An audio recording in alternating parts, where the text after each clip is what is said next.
Bonjour à tous, bonsoir. Et puis, bon après-midi. Yeah, good afternoon, good morning, and good evening, depending where you're getting our signal. The name is Joe Nutwa Wanda. And of course, whenever you hear this tone, it means that hard talk is doing its own thing. It's my pleasure that you are joined 104.1 this afternoon in your cars, in your living rooms, in your kitchen, even in your bathroom, or on a highway where you're living or coming into the country. I want to say it's a pleasant time. And I sure hope that you can be there to do the listening and while we do the talking on the side. We got a lot in store for you this afternoon. Yeah, the team is ready and prepared and rep with a lot of big issues for you.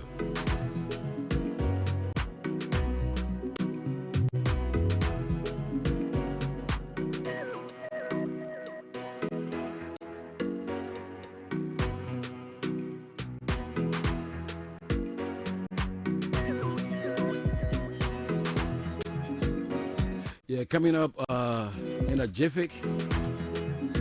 Did I say in a jiffy? Yes. Yeah, yesterday was the World Press Day, and it was celebrated here widely to among the local practitioners, including myself and the entire household of the President of Liberia. And we were all here yesterday doing our own thing there, and the Studio Monrovia and that of the Monrovia City Hall. But we had a lot of speakers yesterday who actually gave remarks. Actually, they were not a speaker, but they graced the occasion. And one of those persons was Professor Wilson Tape. And I thought to bring on his remark. That was very remarkable. And I thought it was worth talking about. So we'll be talking about it in a jiffy.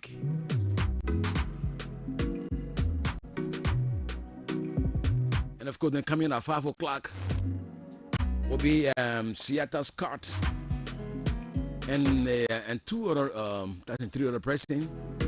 They'll be joining me. We'll be talking about sexual rights and health rights. It's an organization that is geared towards talking about these rights in our society. You know, it has been almost everywhere now you go in Liberia, rape is taking place. Baby, even at 1 month old, that 1 day old. So they are coming to tell the rights of sex and the rights of whatever the health rights, which is on our law. We need those rights because it's insurance of our constitution. We're going to take a few bars of our theme song. And when we come back, of course, we will be going to other things.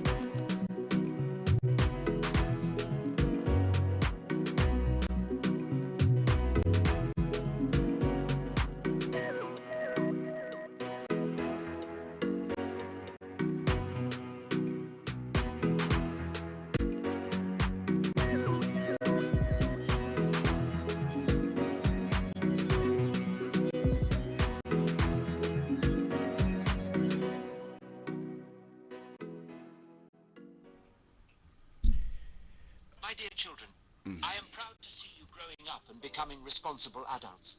As a grandfather, I've learned some important life lessons that I would like to share with you today. Firstly, learn to be grateful for what you have. Never take anything for granted, as everything can be taken away in an instant. Secondly, learn to be honest and sincere with yourself and others. The truth is always preferable to lies. Thirdly, never compare yourself to others. Everyone has their own path in life, and it's important to follow yours.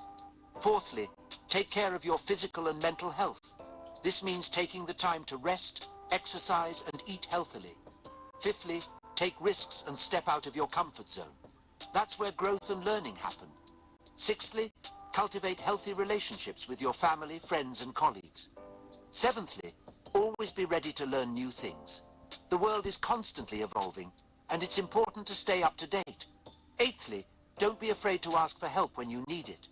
Ninthly, live in the present moment and appreciate every moment of life.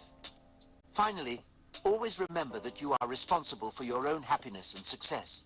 These lessons have been very important to me throughout my life, and I hope they will be for you too. I love you, my children. Be happy and enjoy life.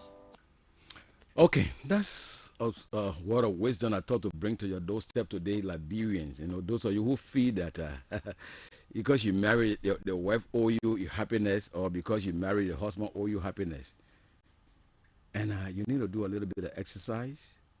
You need to just appreciate life for what it is. You heard the 10 counts from one of our grandfathers. So I thought to bring it to your doorstep to listen to some of the words of wisdom that will drive us through. So, again, Liberians, wherever you are, I'm happy to be seated in your living room this afternoon. So, as I indicated, just a fortnight ago, Professor Tapper graced the occasion at the celebration of the 30th anniversary of World Press Freedom Day at the Monroe City Hall. Being a journalist myself, I thought that my impression would have, speak a lot, because we went there to retrospect on our gains and our losses and all of those things. But it was what it was. But we give God the praise that at least we have the likes of Professor Tapper to come there to speak to us as journalists. So I just singularly thought to taking off the entire group that spoke yesterday and bring this thing up. He has something to say yesterday. I don't know how many journalists actually grabbed those things, because I saw a lot of headline and I didn't see anybody talking about him. You know, I thought that I should take it from where he spoke. Let's listen to. Oh, please pardon me. I beg you. I'm trying to do the best I can to make sure that Prof is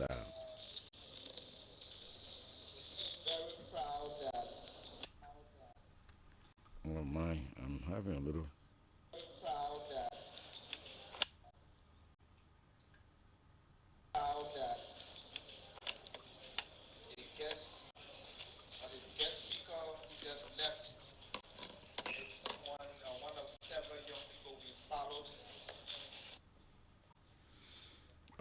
I'm having little glitches here with respect to what I want to do, because I want to get something else. Oh, what do I do? It keep going back and forth with my Sophia. Yeah.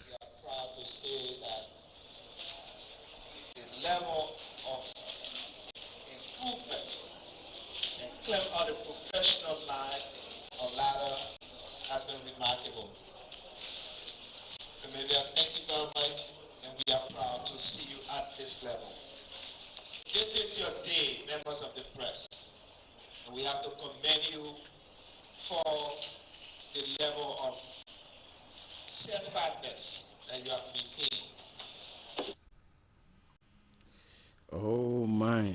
The other color, yeah. Why you make me look? I'm in the middle of my program. Oh, don't do it again, color.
they don't have a way to turn around to say we'll go to a bank and borrow.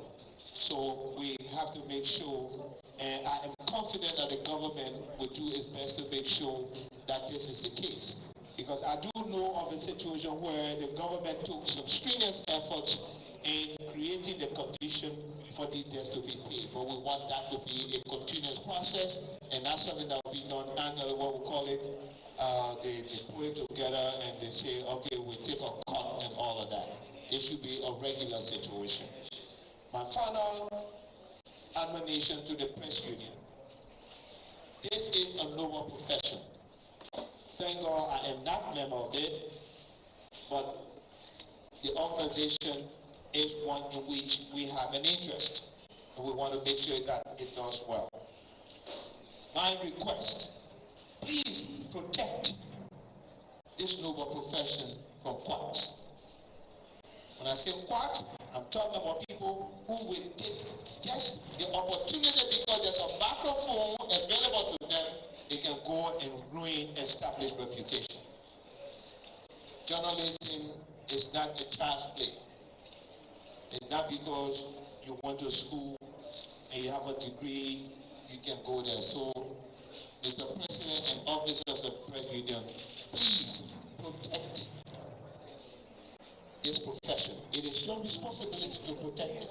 And by protect it means that if there's somebody who is trying to steal the reputation of somebody willfully, the press union must be able to take a very serious step to be able to bring that person to book. By that, you are protecting it. And the last thing is a plea. Please,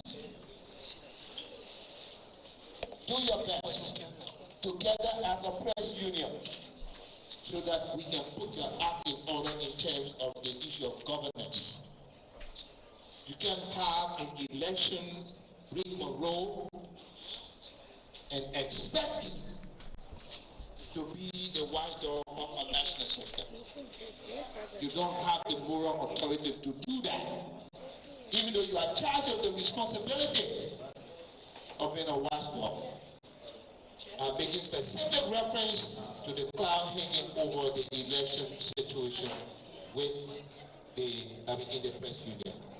Those, whatever assistance that we can give, let us try to do it so it can be corrected. I want to congratulate you on this work of freedom, of Press Freedom Day. We want you to guide it. The freedom is important. Fortunately, we have a government that has subscribed and has taken the oath and taken substantive steps to make sure that the press remains free and remains vibrant. Okay, this is the voice of Professor Wilson Tappe. He was one of those who actually graced the occasion yesterday, and he remarked in this kind of savored manner, and I thought to bring it to the doorsteps of us journalists. However, my first guest had joined me. He's no other than Sir Alfonso Tiller. Sir Alfonso Tiller. Something new they are involved with, and you don't hear about this thing in our society.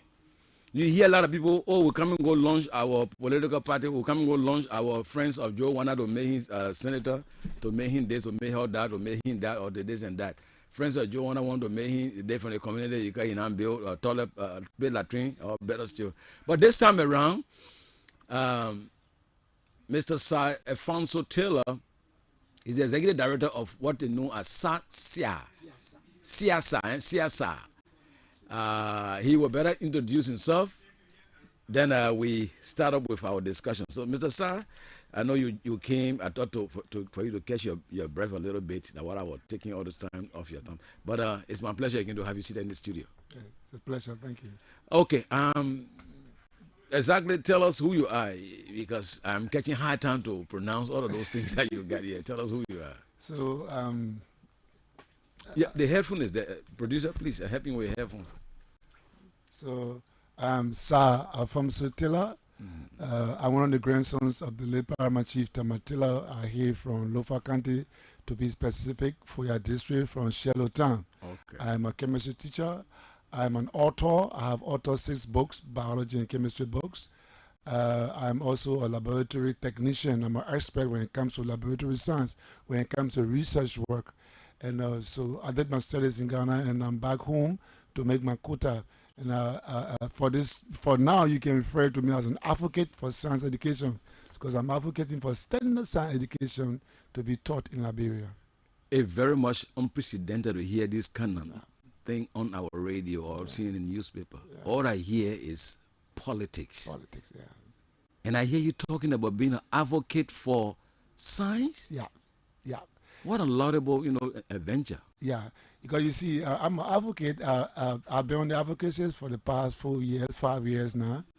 I have approached universities like the University of Liberia, where I saw to start up, to have a standard science program, it means that you must do the theory, that must collaborate with the practical. Actually, science is practical, science is experimental, science is research. Okay. If you don't do this lab work, then it's not science. There is nowhere that chemistry is taught without the practical component in the lab. There is nowhere physics besides Liberia.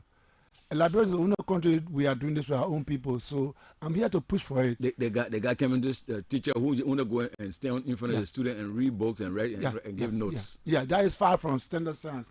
You see, and I always say to people, look at, we fought war, 14 years, Civil War, bloody war. Sierra Leone also fought war, right? But Sierra Leone is ranked. Yes, Sierra Leone is on the African ranking. Wow. Yes, as I speak to you. The 53rd slot in Africa is a school called All Methodist Boys in Sierra Leone. And the 54th slot for schools in Africa is a school called All Methodist Girls. Can you imagine that? In Sierra Leone. In Sierra Leone, can you imagine that? And you got all the BB people passing around here with can you imagine BB that? master and PhD. Can you imagine that? And that's what my advocacy is all about. Like I told you earlier, like at the University of Liberia, there's a guy called Boema Kazulu. He's in charge of chemistry. You have a new... Yeah, Boema, we studied channel together. Yeah, right. but those guys disappointing us, man. Except someone in the area can come and say, I studied in Ghana. I have a master of philosophy in science education. That is the difference with me. Okay. Like the lack of no disrespect to Boema Kazulu. Okay. He did analytical chemistry. Yeah. No disrespect to the chairman, Dr. Asumana, the new chair. Okay. But they didn't do science education. That is the advantage I have, because I did the education for science. So I know how a science program should be run at university level, so much so to a high school level. And when I met the guy, I've been telling them, look, this thing is below the standard. We already owe a debt. We owe a debt. The debt is, the former president said, the entire education system is a mess. Right. I don't know why I would not analyze what the lady said. She didn't say high school. She didn't say elementary. She didn't say university. She said the entire. And in my mind, in my understanding of that English, entire means you start from nursery up to university is a mess. So if you have a university that in the country, they are offering chemistry, they are offering organic chemistry, no lab. Analytical chemistry, no lab. So even at the university there, I'm speaking there's no from lab. what I have seen. I have done my investigation. I interface with them. And what pains me, they don't want to do this standard program. You understand? To start up, look, Brother Joe, I want you to do, there's something in your area they call investigative journalism, right? Good. I am saying on a public radio station now, Liberian, listen to me. Let's go for it. There is no university in this country that can solve simple high school science problem. Let me repeat myself. Are you serious? Let me repeat myself. Are you clear with that? So I'm going to repeat myself now. And I listen. I don't want the public listen to me to take up the challenge that I'm saying here. I am saying, even though we had a National Commission on Higher Education, and this thing happening is a pity. Even though we had the Minister of Education, who is the chairman of the board on the National Commission on Higher Education, this thing, I don't know, maybe they don't have the expert. I think that's what the problem is. Now, as an expert, I'm telling you, there is no university. Look at the last time I checked, the National Commission said they have about 60 institutions licensed to operate and accredited. Those were accreditation, like the University of Liberia. They have made full-fledged. Then they have others that have been permitted to operate. Let's say all the 60. And I'm saying these 60 cannot solve simple high school science problem. So what I'm going to tell you now, I want after your program today, if you can do it yourself, Find somebody, give them. Liberia started writing the work since 2018, right? Serve me right. So take 6 papers, and I'm saying it sounds laughable, but it's serious. Take 6 papers. Ask someone to do it for you. Those 6 papers, 2018 chemistry, take that paper. 2019 chemistry, take that paper. 2020 chemistry, take that paper. That's 3 right there, right? Then you go to physics. 2018 physics paper, keep it. I'm talking about the practical, that is paper 3. Right. Then biology, physics, that paper 3, 2019. The same physics, 2020. Give it to our big university, United Methodist University, University of Liberia, Evenda University. Evenda University of West Africa is a mess. I'm sorry to say, I'm sorry to disappoint the public, it's a mess. Don't have it against me. It's the former president. She said the whole system is a mess. So I'm going to cut her. I have seen it. If you take it to them, do it and come back on air and say, get your result. They cannot solve this simple high school problem. At the university level? So I have just named few of them. And I'm saying I guess people and that their colleagues just went in the West African sub-region, wrote adequately prepared those questions. But those guys are far ahead of us. We just don't want to get there. And I'm one advocate that is pushing, and we will get. I can assure Liberian. You know, we're going to talk about the launching program coming up. I can assure a Liberian, if you listen to what I'm saying, investigate what I'm saying. And I'm giving you the challenge now. So I need three for no chemistry. Problem, no problem. So mark it again. Let's go back to it. Yeah, mark it again. Do an investigation. 2018 chemistry paper 3. 2019 paper 3. 2020 paper 3. Take your time. Yeah. 2018 chemistry paper 3. Okay. 2019 chemistry paper 3. 2020 chemistry paper 3. That's 3. Okay. Then you go back to physics. 2018 physics paper 3. 2019 physics paper 3. Okay. Okay. Yeah, that's a practical. Then 20 paper 3. Yeah. Then 2020. Now, what do when we say these people? When we say solving the way it's done in Ghana, where I study, where it's done in Nigeria. When you solving the papers, you will have all the what we call reagent. Reagent are those chemicals that you need for the experiment. That's what we call reagent. Okay. Then apparatus. Apparatus are those things you work with. And I'm saying on the national station, as I'm giving you the challenge, take it to university, United Methodist University, just across from you, right here. Right. Good. Take it to University of Liberia, take it to Advantage University of West Africa, and you see it's laughable. They cannot solve them. You got science department at you the university. That's the interesting thing, Liberian. At the University you of Liberia, dean of those colleges. Very good. And Sumane is a dean. They can't solve these simple problems. So you're going to find out for yourself now. You're going to find out. And I've just told you, solving it doesn't mean you take pen and paper and start writing. No. Solving it means it's experimental. It's practical. A laboratory demonstration. You might have the reagent, those chemicals. You might have the apparatus. Then you do it. All right. So if they make the appointment, I will provide. I'm saying on the national station, I will provide all the reagent, all the apparatus needed for those things once they're willing to do it. So you go and ask them first. So you throw in the challenge. Thank you very much. To the very university. Yeah. And I'm saying that I'll guess people from the national. Look here, this country will start standard education next year. I just want us to clear the mess. So anybody listen to me, you heard the 6 people I just talked about from 2018 to 2020. Paper 3 physics, paper 3 chemistry. So go to any university, any part of Liberia, give it to them, let them solve it, then you prove me wrong. But if they cannot solve it, then the president said what she says is a fact that the entire system is still a mess. So, Mr. Taylor, you telling me Madam Sally actually did her homework? She did, yeah. That's what I'm saying. She was not speaking from Astra. No. That's what I'm saying. But just that for us Liberian, we just put on the side, but what the woman means, she's supposed to solve it. No, she's not a chemist. She didn't study chemistry. I did science education. I did analytical chemistry. So I have written 6 books. God is using me to do this thing. You know what it takes?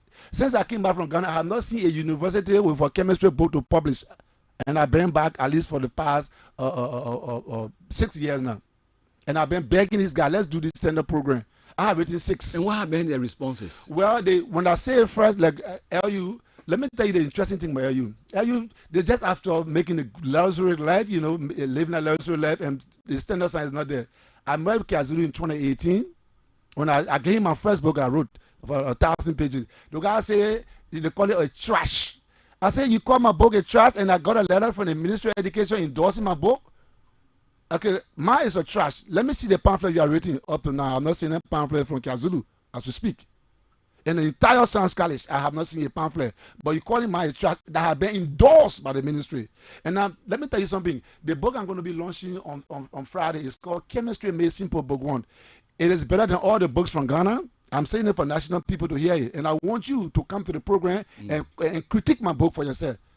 The ministry endorsed the book and said that, Mr. Taylor, we are going through your book. Your book in library will have 2 syllabi. They will have the West African syllabus, which means the 5 countries that are members of WACS. Yeah. Then Liberia has their own syllabus that we call National Reform Syllabus. And according to them, my book made the content of the 2 syllabus. So in short, it means that my book is better than the book from Ghana, from Nigeria. It's unique. It's simple. The reason is simple. It correlates with the content of the syllabus of Liberian government and WACS. And let me ask you, if in your own fairness, if a Ghana man reads a book, knowing that I have just talked about 2 syllables, right? Mm-hmm. If a Ghana man read a book, Liberian syllable and Ghanaian syllable, which of these 2 will be captured in the Ghana man book? Of course, the Ghanaian syllable. It's just a simple logic. Right. It's just a simple logic. So if a Liberian book should be written, if a Liberian book is written, which of the 2 syllables, Ghanaian syllable or Liberian syllable, which do you expect to be captured in the Liberian book? Of course, the Liberian. So you see what makes my book better than the book from Ghana? Because my book, according to the ministry, it has captured Liberian syllable and West African syllable. And you will never find Liberian syllable in the Ghanaian syllable. No. So in short, those are the students, those are our 12th grader. If I thought they actually bury themselves into your book, they can make the 100. That's what I'm advocating. That's what I'm advocating for. And that's why I'm telling the public to come to the launching program this coming Saturday at Don Bosco on 8th Street at 1 p.m. All right? Let me just throw a light on the program. We'll talk more about the other universities that we've been talking about. The book, like I said, is better than the books from Ghana. I was sitting with a colleague, a Nigerian lecturer for physics, and I made a statement. I said, the book is better than all the books from Nigeria, the book from Ghana. The guy said he was so aggressive. Oh, my friend, get that from here, man. You know how they talk, right? Mm-hmm. My friend, get that from here. And then what hurts me, there were Liberian colleagues around. They said, my man, move for him. You probably let breaking. But trust me, Joe, if a Ghanaian man sit with a colleague Ghanaian and say, my Ghana boy is the best, and our Liberian man sitting there, will be buttressed by all of them. Thank you. The Ghanaian man will say, yeah, we are the best. But typical Liberian sitting when Nigerian guy made a statement, my friend, get up, man, go get up from here. Then the other Liberians around say, my man, let me see you, man. You heard the rap book, but not Ghana man book. The reason is Liberian can't read. No. So nobody have the luxury to pick up that small book that and just go through it. And that's why I want people to come to the launching program on Saturday. So you see, the best way to critique the book, sir, the book has what we call the curriculum. Curriculum is a constitution for that education. It tells you what to teach and when to teach it. That's how the curriculum is written. And my book, if you are using my book, you don't need the curriculum. Simple reason. And that's why the ministry applauded my book. If the ministry says state of matter, first period, I'm teaching state of matter. Going to state of matter, they say first, teach Charles law, Bohr's law, Graham law, the velocity of the movement of the gas, what we call the root squared velocity. Just have the syllable outline. That's how my book was written. So you really don't need the syllable. But I can tell you, brother, to teach that book, I mean, for the student to learn the material there, you need students that are prepared. And I was student 2 weeks for science. And also you need a professor that is prepared. Thank you. That's why I have made like I said, to rest this book is God. I'm a scientist. Most scientists don't believe in God, but I'm one scientist that believes in God. I believe God is using me, and Ministry of Education shouldn't stop me, shouldn't stay in my way. National Commission shouldn't stay in my way. This country must be ranked. Comes 2028 to 2030, a school must be ranked in Africa like Sierra Leone is ranked. And I'm also saying, mark my word, the people listening out there, comes 2030 to 2025, God being our helper, one of our universities will be ranked. So we must start the actual thing. You must forget about what she's doing now. Because what she's doing, the former president said it's a mess. Not me, no. It's not me who said it. So they must forget about the mess they're doing now. Let's come back to starter course. Number one. But before we go further. Yeah. Now, these things are scaring, statement you're making. Yeah. Because early just been creating droves, I won't say a few person, Yeah. in the sciences and whatever you can think about. Yeah. You won't tell many people just walking around with empty paper, No. with paper in their hand, but with empty hands. No, I don't want to say that. I want to be particular that they cannot solve simple high school problem. Yeah, but I mean, what you see is equipped to the same as what I just said. I agree with you, and I've been specific. I need those papers. So because if I know you're going to go after this to do an investigative I will definitely do. So when you go to Dr. Ansumana or Kazulu there, you give the 3 chemistry people to Kazulu because they're responsible for chemistry. Then they give you a day. If you want, you can call me. I will bring all the chemicals that are needed. I will bring all the apparatus. We sit down and let them solve the problem right in front of us. And I can show you that where you will sit down and be embarrassed. MA is really a mess. Let's call a spade a spade. Now, the good thing is I'm alleging that you can solve simple high school problem, right? Mm-hmm. So when I say, I think it's just simple. And you call me or come and solve a problem, bam, bam, you vindicate yourself. But my problem is why are you taking the university administration to especially the science department to call you on board? That is a serious question. I love that question. Why? I love that question. I met when Dean Ansumana was at the United Methodist University. I went there, I saw you, I said, Prof, what do you spell? You're not doing science here. Then the guy who was there previously, James McLean. I must admit James McLean had a problem with the university. All right, and they got rid of him. But I would prefer James McLean than Dr. Ansumana. The reason is simple. I have my own reason. I'm entitled to it. James McLean saw my profile and what I can do, all the books I have written, my lab. I produce a lot of laboratory apparatus which we're going to be launching on Saturday. So James McLean said, Taylor, can you come on board and help us with a lab? That's the only reason James McLean told me on board. Then I started doing the lab for them. But as soon as James McLean had a problem and they got rid of him, boom, they got me off schedule. And at the university there, when you are a part-timer, if they don't give you schedule, that means they'll sack you. So Kazulu took over and sacked me quick. Simple reason, they didn't give me schedule. Fine, I don't have a problem with that. But my appeal is that do standard science. And they yet to do standard science. So I want you to gather information because what we're going to do, what I want librarians listen to me, when we come on Saturday, we'll put our acts together. If the National Commissioner can make the guys to do the right thing, the code is there. No one is above the code. Nobody is above the code. So I want you to do it, and those listening to me, get those 6 papers, get 3 to LU, chemistry department, 3 to the physics department. Then let's put our report together. If the commissioner cannot come out, and the interesting thing is this Saturday, all the papers that I'm discussing now, my students will be demonstrating them. I have students from various schools around here.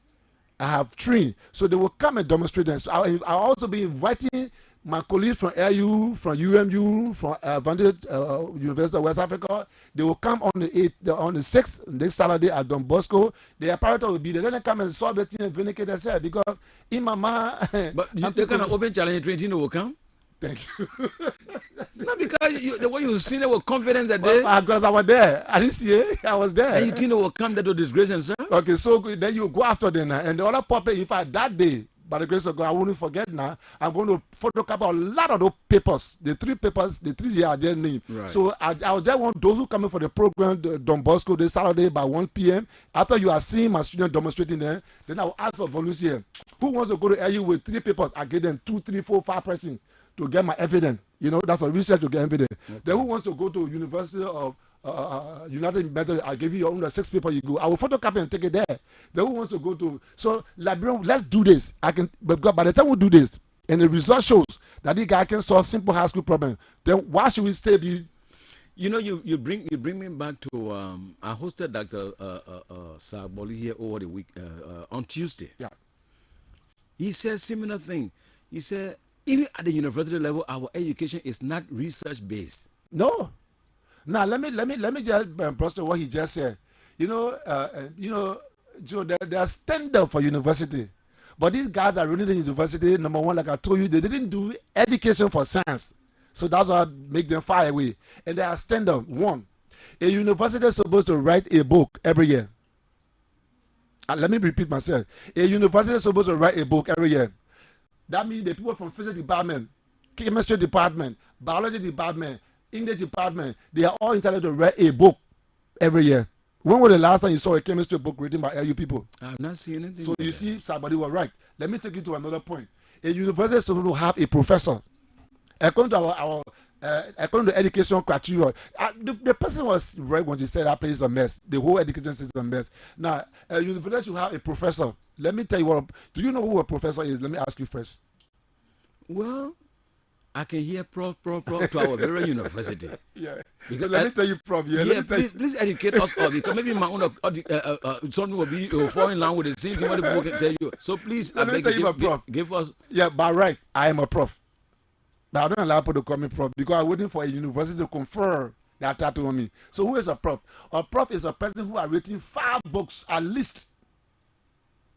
Let me say it again. A prof, a professor, being the arts era or the science era, is a professor is a person who has written 5 books for our academia criteria. So if the people that gallivanting the corridors here that come and say, prof, please go and ask them to see the publication.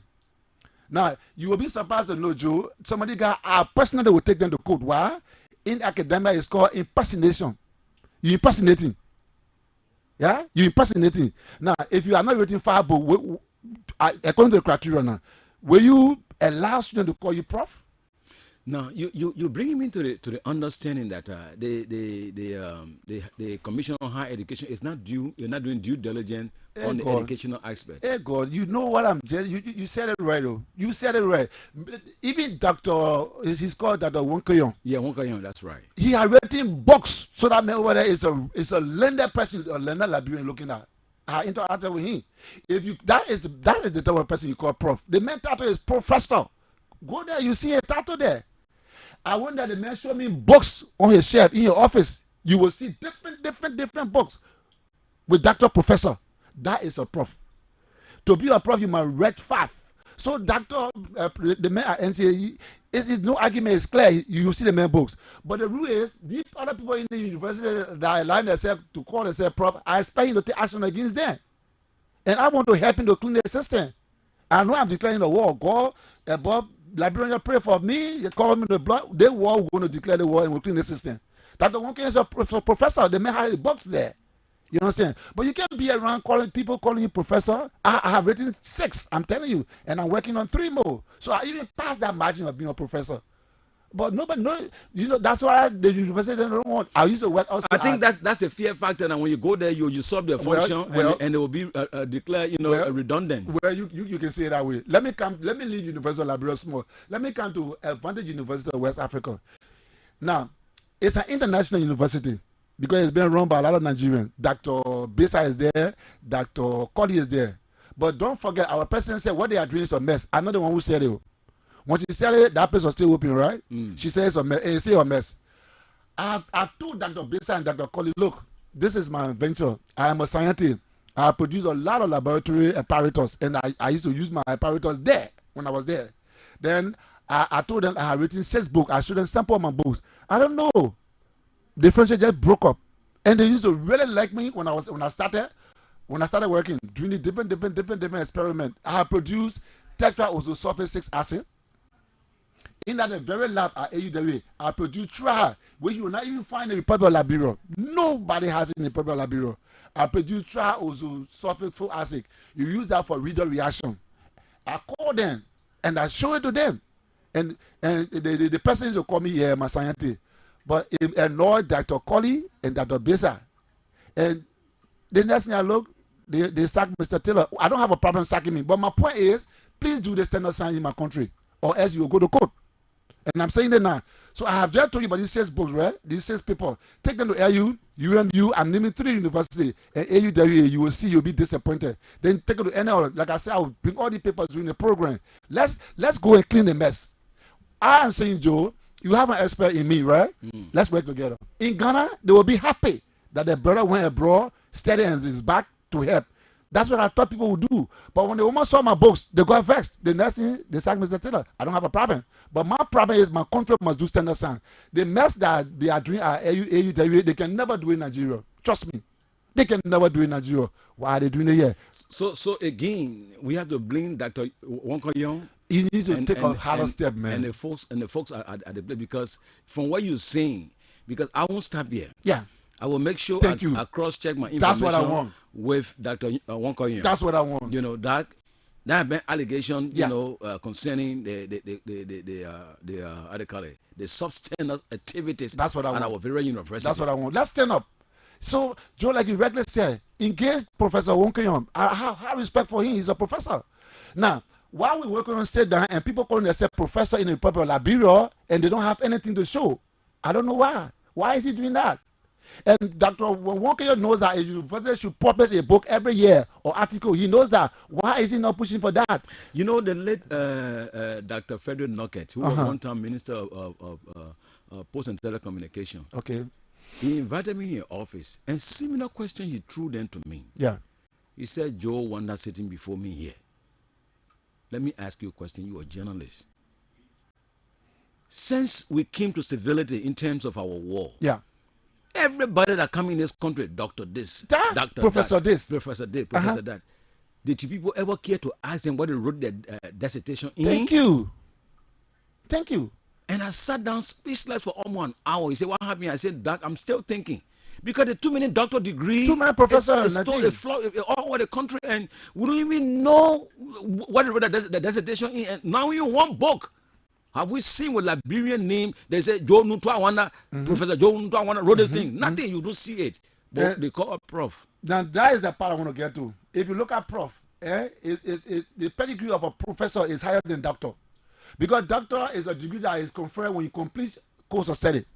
It's doctor. Okay. But what makes you bigger than a doctor is your amount of publication that you do. Okay, someone say, my man, this is A, B, C, D. You say A, B, C, D. You pass the GE certificate. That is just general. But after that, can you own your own spare cat? So you see your own creativity? That what makes a professor. You have a doctor conferred because you complete a program. But you're a professor based on the publication that you do. That's and the Minister of Education is the chairman of the board. He also sitting there and allowed this to happen. I mean, I'll pick up the same issue up with the ministry. But the minister, why is he doing this? Ministry of Education. And let me tell you, comrade, I met the minister in 2018, right? And I'm saying it to the people of Liberia to reform, to change education, to reach to the level of Ghana and Nigeria. It does not call us. It does not call the Minister of Education $10 Liberian. Yeah.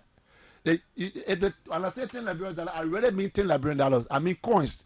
You know, $10 Liberian is a coins. Now, all we need to do is enforce the standard of this program. Then the people who are involved will find experts to help them. That's why in there's an office at the university that is called quality control. I don't know if you are heard about quality control, but let me just brush on quality control. Quality control says that, let me quote out loud. It says that a university should not offer a program if it doesn't have the capacity. That's what quality control say. But if you want to offer it, you must outsource that program, or you must collaborate with another person who can run that program for you. That's what quality control says. So, in that view, it means that, let's say, for example, I just told you body papers. These are high school work, but they are 100 level university. So that means every university must be able to do these 100 level, which are high school work. And according to quality control, you can't do it, then you outsource it. That means you find someone who can do it, you give it, and that's what I saw in Ghana. There was a time my university they wanted to take up the nucleic acid from the leaf. Okay, the what you call the RMA, the TMA, all of that. They wanted to take that nucleic acid from the leaf, and the lab couldn't do it. So they had to look for another group outside that could take out the nucleic acid for the student, because it's a laboratory work that is on biology. So that's what you say. So now you are going to investigate with these 6 people. You will see the fact. Then maybe you will see why now you must outsource or collaborate with people with entities that can run that program. And I have come and told them, look, I'm a consultant for science, more especially when it comes to lab. Let me help you run your lab. But they say no. It's not fair. It's a denial of the right of education from the Liberian students. One sitting outside we wonder, why is it with your credential? Your fellow Liberians don't want to incorporate you into the system. Is there any fundamental problem? Well, some of the things I heard, they say I break. Good. So because I break, that way you deny the children the education? Now, you break in what sense? I don't know. Why should I say I read in this book? I'm breaking. But isn't that reality? You're not seeing the books? Come on Saturday, you'll see my books. You know, it's just hard for Liberians to believe that it's So a librarian can read the amount of books. I want you to ready to do what I'm saying. And that's one of the problem people are having. The men break. And these things are possible. You can read the books. So that's one of the things. Then, for example, you see now I'm saying our university can solve simple high school problem. Why should I be the only person who knows about this? That's another thing there. Why should I be the only person that knows about this? Then another reason is that maybe when I come around, people will now look at them, then their job will be taken away. They want to protect their job. And I'm not after anybody's job. I'm not after serving my nation. So then maybe you can find a reason to attack, but that's what I have seen. They must be they take my job reason. Because they take my job, they don't want to work with me. You sent me some information with respect to what you guys will be involved with, and you said you'll provide some laboratory, I think, work to high school. Okay, please elaborate a little more on it. Yeah, good. So this Saturday at Don Bosco on the 8th Street, we are going to be for the first time in the Republic of Liberia. Look at Joe, there are a lot of things for me I have on mind to do what I saw in Ghana. There is something we call science fair. The science fair, the people come and the student will show, then not the teacher, the student will show the expertise in the sciences. They do a lot of demonstration in the sciences. So this science fair we're going to be having on this Saturday at Don Bosco by 1 p.m. Don Bosco on 8th Street. The student, like I told you about these papers, we will bring all the papers, few of them, and the student will do all the demonstration. I guess when you're in school, the days on topic on chemistry we call reader's reaction. Mm-hmm. So they're going to do the titration for reader reaction. They're going to do different titration. They come to physics, they're going to do experiment in, like, you heard about this guy we call Snell law. Mm. Yeah. He talk about the travel of light beam, traveling from one medium to another medium. My students are going to be demonstrating all the physics work, which we're not doing in our university. These are all 100 level. So that's what we're going to be doing on Saturday. Mm-hmm. Now, the good thing about this thing is that, by the grace of God, I have produced a lot of laboratory apparatus. And my students will be using my laboratory apparatus that are locally made to do this various demonstration. Let me give you another example. In chemistry, in the lab, there's a apparatus we call Ritter stain. The Ritter stain from America will cost you $60 United. The big size, $60 United. But the one that I have produced, I'm sending my $30. So can you see the wide gap? Because if you want to equip your lab, which is expensive, I must admit, you will need $7,000 United to equip your lab. But if you want to work with me, because most of my things are locally made, you will need just around $2,000 for a little more. So compare 2,000 to 7,000. That's why we are doing this science fair. And they are all up to date. That's why I want people to come and see. I let that question up to date. Mean that they effectively work, right? Mm-hmm. Good. So when you come on Saturday, I know you're going to be there too. You will see the American man Ritter stain. You will see my Ritter stain. And the children will work with my Ritter stain. They will work with all my apparatus for the Snell law. And then you will see the findings. That's why we bring all the wax papers. The same wax paper you're going to take to LU to solve. You will have that same wax paper there. And we'll do all the experiment in front of the public eye. So the public can see. Because 2024, God being our helper, all school in the Republic of Liberia must do standard science. So precisely, your major concern is that the former president referred to education as being messed, and this has grabbed your attention since you returned 6 years ago. Exactly. To form, to make sure that Liberia fall within the range of countries that like Ghana, Nigeria. Yeah, that's my mission. To revamp the educational system. Yes, that's my mission. And if you don't have an expert, Joe, you can't get there. You need to work with the expert together, but I don't know why people are not comfortable with this. You see, man, called Satella. I don't know why. You say people are rebel. I show you textbooks I have written. What else can I do? You say lab. I told you I'm producing lab.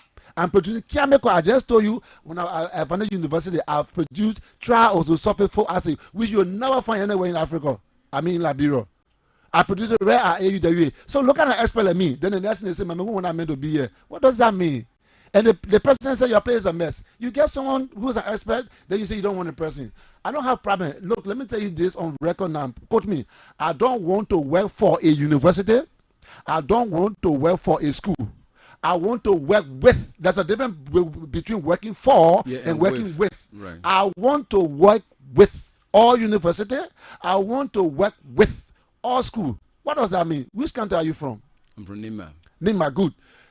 I know Nima get at least 200 schools if you check all the villages. Mm-hmm. And I'm saying today, and I want you to help me, all the schools in Nima must have their lab.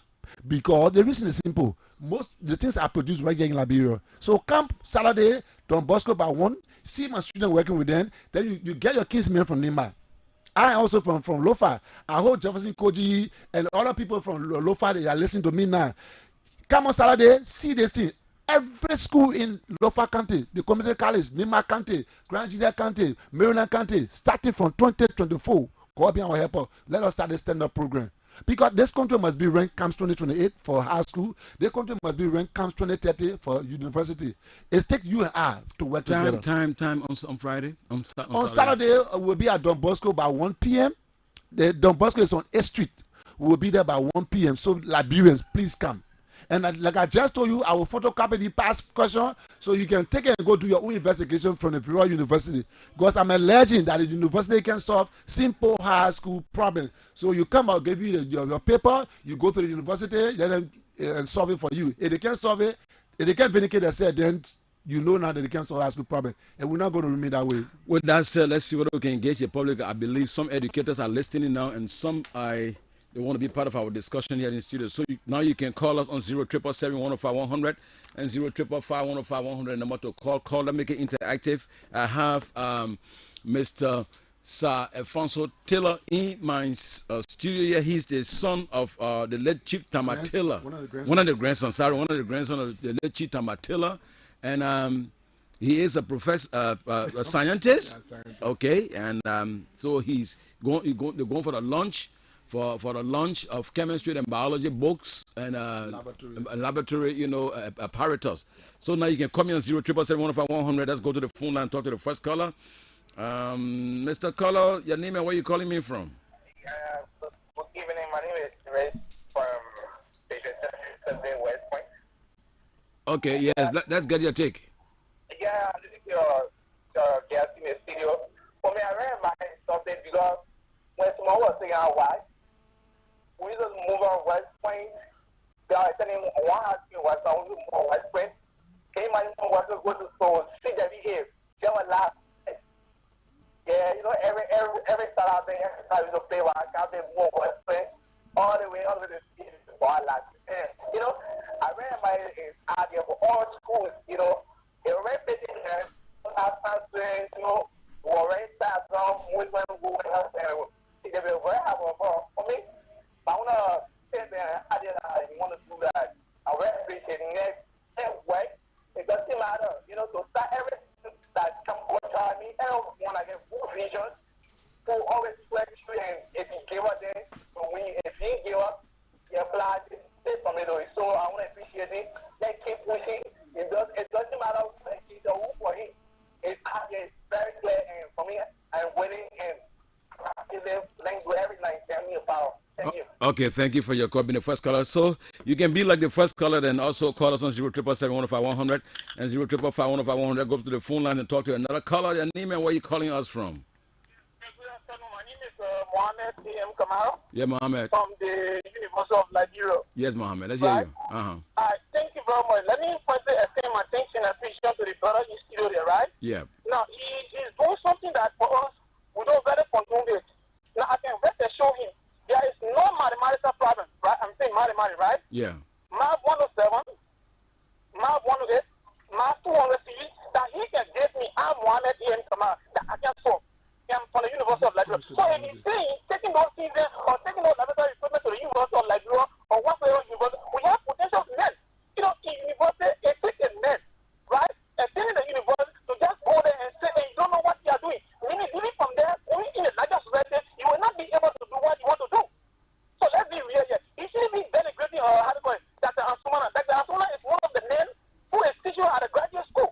And he's very much potential. Let's be very clear with this. When you go to push your kids, right? Be able to push your kids, but do not be there, to be saying something that will denigrate other guys. I actually appreciate what he's saying, but let me try to, bring this some kind of way that at least people will buy his idea. We are all expecting to his idea. We can help you push his idea, but let's start denigrating other people that are well potential with various schools that are helping our brothers and sisters none of day. Okay, thank you for your call. That's the contribution. Okay, thank you very much. So you can be like, You can be like Muhammad and also call and let us know. Do you disagree with his exposé, or better still, you want to add up? You can still call on 077-105-100. See, 2 more calls because my other guests, I believe they are outside waiting. So you can call on 077-105-100 and 055-105-100 number to call. I think if I got my guest clearly, he said science is practical. It's not theoretical alone. It's practical. So we don't have practical laboratory. Yeah. Okay. So let's go to the phone lines and talk to this other caller. Your name and where you calling us from? Yeah, this is Thunder T. Moba. Yeah. I call from the Barclay Mission Walking. Okay. Let's hear you, boss. Yeah, I heard my colleague Alfonso Taylor. And my question to Alfonso Taylor is, he pushing standard science education. Yeah. What was his contribution to Bashar University when you are serving as dean at the university there, which I also contributed there when I was teaching there. And he also went at the University of Liberia. What did he do there? And he tried to denigrate everybody, saying that people there cannot do anything. Nobody that knows how to solve any kind of a chemistry problem. That's not true. He's not saying the right thing. Let him push it out there, and let's see what the logic pushing. Let's go about it out there instead of denigrating other people. He can't tell me he can solve chemistry more than McLean. Charles after Mana, he asked Lord that I can challenge him. So he should be saying that. Let me push it out there and stop denigrating people. Thank you very much. Thank you for your call. 077. One more call. 077-105-100 and 055-105. 055-105-100, the number to call. Let me hear from you, Liberian. Indeed, my guess. Okay, let's hold it at that. And Mr. Taylor, let me give you a chance to be able to give you a party comment, because my second guest actually are also already waiting on me to kickstart. Yeah. So the first lady, the two, I want to mention the two. The first caller agree with you, but the last two callers say you are bragging and you condemn me. That is the problem people keep saying.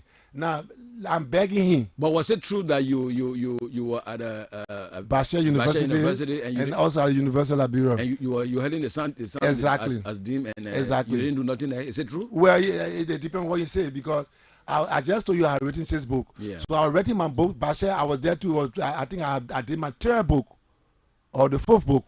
Then at AEW. So I did a lot. And my first acid I produced, the tetraozosulfate 6 acid. I produced it when I was at Bashar. Then the tetraozosulfate 4 acid, I produced it when I was at AUWA. So my colleague up there, this is just simple, yeah. Come to the program on Saturday. I will give you paper 3, 2018, 2019, 2020 chemistry. I will give you all the apparatus. And you set a time, we'll come to the University of Liberia, you solve it for all. Simple. It doesn't call for argument. And I'm not bringing anybody down. I didn't say anything negative about Dr. Asumana. So don't go there. I'm saying the university cannot solve a simple high school problem, period. That's what I said. So if you know you are part of it, you can solve it, come on Saturday. And I will give you a table, I'll give you all the reagent with the 3 papers. You do it right there for Liberian people to see. So I'm begging University of Liberia staff, let us not make argument about this. Please come to the program Saturday. I will give you all the reagent, all the apparatus, you solve the problem. So to get my parting comment, look at Liberians, the war has started, all right? So there are 3 things I want you to do for me. 1, pray for me, because I get a lot of attacks from anybody. It's not going to scare me. I mean, you'll be born, you got to die one day. But in the meantime, the Christian people cover me with the blood of Jesus. 1, that's the first thing I want you to do. Second thing, this country must be ranked 28 for our high school. We need to collaborate. Let our high school start stand-up program. And then this country might be ranked 2030. Let's start stand-up program. Because let's say, for example, in the WACS to be recognized as a high school, you must score division. And the last time I checked, there is no school in the Republic of Liberia that is scoring division. So if it comes to WACS member, Liberia doesn't have a high school. You know, when I say this thing was a reality, people just hate me. Like you saw the guy just call. The thing is simple. Come back, give the apparatus, you go to LU, you solve it. Then the case is over. But if you can't do it, then why bother me, man? And I'm saying high school, for what I know, in the WACS, you must score division for your result from the WACS. The last time I checked, no school except Firestone that is trying. So if I make the statement, am I insulting somebody? All ministers need to do, let's work on our school scoring credit and division. And let's work together. That's all I'm saying. I have come back home as an expert. So, compare, if you ask what I have done, I have produced chemicals on my own in the Republic of Liberia. I have produced a lot of apparatus. I have written 6 books. These are the things I have done. So, come to the program on Saturday, 1 p.m., 8th Street, Don Bosco, and you will see things for yourself. And I'm not insulting anybody. If you say I can break, so be it. Because God did it. When God, I'm a Christian. I told you I fear God. God said, let us.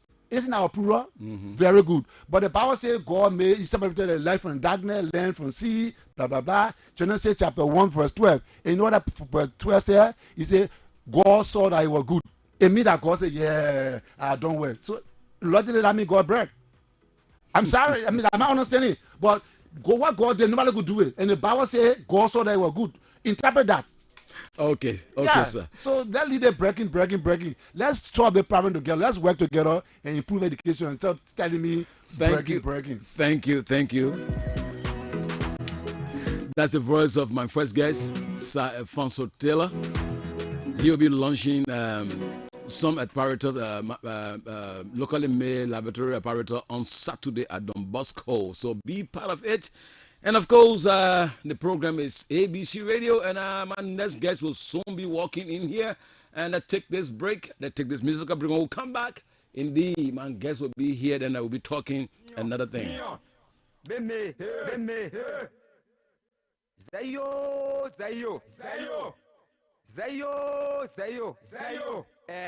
De kabuka komave asianga over.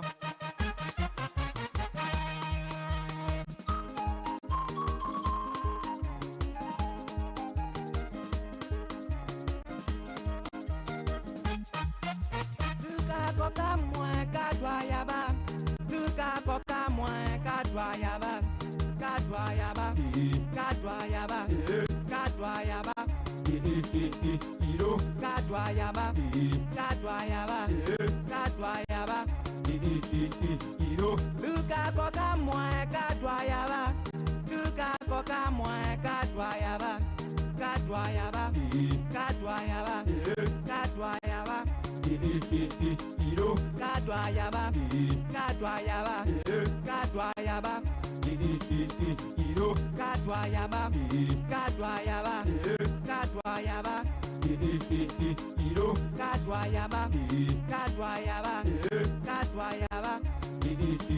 iro.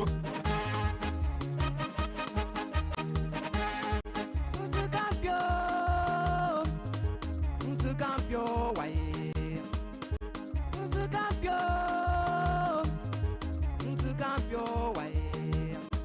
Amimio, agegeo, anyanyao. Amimio, agegeo, anyanyao.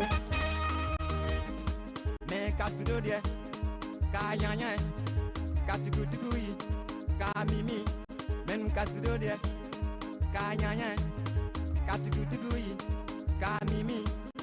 Bango ya boyen, aguya yeseno, bango ya boyen. Bango ya boyen, ye. Aguya yeseno, bango ya boyen. Aguya ye, sa. Aguya ye, siro. Aguya ye, sa.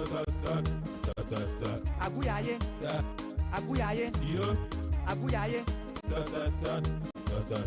Ain't no man. Oh yeah, today we're going to Nima County, man. All my kings, man, I know you're enjoying yourself this afternoon. Very sudden hear the kind of music, you know.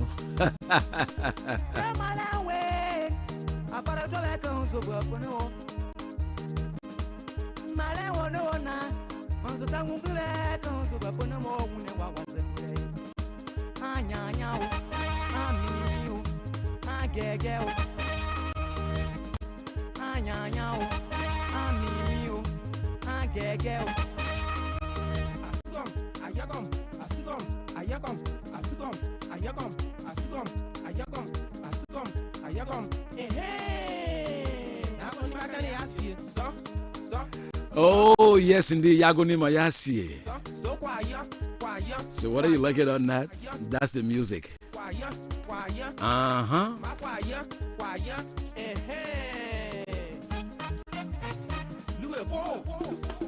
That's the music from Nima County, northeastern Liberia. My guest already seated. Siata Scott. She not here in the capacity of the women or something, but she here to talk about something better. Okay, that bring down the music, and of course, because I'm dancing so much into this day today, and try to open the back for our guest to introduce her, call her name and what she here for.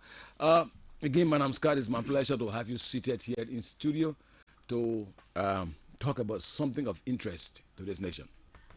Yeah, thank you so kindly. And again, it's my pleasure to be here. I came here once, and I'll keep coming and keep coming and keep coming.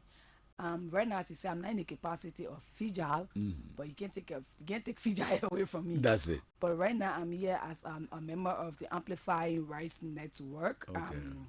And that network is organizing a major sexual and reproductive health conference come at the end of this month, and that's why we are here to talk about it. Which is SRHR. Yeah, Sexual rights. Sexual and reproductive health rights. Okay, sexual reproductive health rights. And okay, you said the other guys are on their way coming. But yeah, we should actually be 3. I okay. think because of the traffic, the other 2 But no persons, problem. yeah. One of them is very close. He said he were around the commission, the sports commission. Oh, okay. So he will soon be here, and the other So ones he's using Boss 11, yeah? I think he's using Eddie too. I think Boss 11. Okay, that sounds good for me. Yeah, okay. I was looking through here to see what our talking points are, then we can go through it quickly. But Siata, how has it been out there so far? I didn't see you yesterday at the celebration or what the blame. I talked to Dodgy Vela. I thought you were going to be there too to talk to Dodgy Vela. I know, it was so embarrassing. I'm still embarrassed to say that I forgot. And I even had a prior conversation with somebody. I even did live video for another online platform talking about Breast Freedom Day. All right. Then I came to work and forgot. So I left home and I live all the way to RI. Yeah, you told me that. Yeah. And then I forgot to, so I was already in the office, and one of the office staff said, "Oh, I enjoy OK FM today." I said, "What happened?" And she said, "Oh, open the line." And all the journalists were calling. And I was like, "What?" Like seriously? But we're planning for a workshop in Buchanan for managers, and so I was so into that plan, and then I totally forgot. So my apologies, and happy World Breast Freedom Day. Yeah, to ourselves. To ourselves. Yeah. Okay. Let's kick start. Like I indicated. Okay, the talking points you forwarded to me. So. Yeah, so first and foremost, you got here access to family planning. So what the family planning to me, we stop hearing for a long time. Yeah, so let's start from the top. Let us not go way to the bottom. Oh, that I started from the bottom? You started from the way to the bottom. Oh, sorry. Let's start from the very top. Okay. Let's talk about what the conference is all about and why we need such a conference and everything. So again, the Amplifying Rights. Let's talk a little bit about Amplifying Rights. It's a network of 10 organizations, 10 civil society organizations from diverse backgrounds. So we come from diverse background, we merge ourselves to be able to contribute to advancing sexual and reproductive health rights in Liberia. And we want to do that through promoting social justice, mainly evidence-based advocacy and accountability. Again, evidence-based advocacy. So you can say, this thing not happening, we have nothing to show. So we show you evidence that this is happening, and then we hold our leaders accountable for that. So this is the very first conference. It will be the first of its kind. It's becoming a cliche, but it will be the first of its kind in Liberia. So, in Liberia, so it's the first of its kind in Liberia. It's a national stakeholder conference. Okay, I think my other guests are here. Okay, they will usher them in. Yeah, let's go ahead. It's a national stakeholder conference. So when we say stakeholder, we bring stakeholders together to be able to discuss our sexual and reproductive health rights. So, and the conference it's a 3-day conference. Let me set the basis. It's in for 3 days. So it's in the Takata around from May 26th to May 28th. We all know May 28th is Menstrual Hygiene Day. So we also want to tie that in with menstrual hygiene, because menstrual hygiene is also a part of sexual and reproductive health rights. So we have active engagement, discussions among SRHR holders, actors, and then we'll also inform and provide provisions of awareness, dialogue, and advocacy. And the conference will include educational and safe spaces for everyone. So when we say safe spaces, we mean a place that you feel comfortable to discuss the SRA HR issue, a place that you feel comfortable to talk about what bothering you, you know, what SRA HR issue you have. So that is the reason why, even though it is open, encouraging people to sign up. So we got this online registration that we're sharing in group chats and, you know, share with everybody else, because we want people that are interested. We're not just leaving it as a free flow space that anybody just jump into it. So we want people that are interested to sign up, and then if you sign up, we do your tags, we do your name and everything, and then you have that tag. So that's what, you know, that's a little background of the conference, and it will provide a context appropriate information for rights holder to understand, for them to be able to identify, and then will provide a debate, that the debate around the complexity of sexual and reproductive health. You know, sexual and reproductive health is complex, and when you talk about sexual and reproductive health, people think it's only for women, because we the one can produce, we the one, you know, quote unquote, they think we are the ones that you're the incubator. So but sexual and reproductive health, it cuts across to everybody. So, you know, we'll talk about the complexity around it. So it will focus on, now we come to the access to family planning. Okay. So where you jump first. So some of the things that we'll look at that conference: access to family planning, maternal and newborn health rights, safe and legal abortion,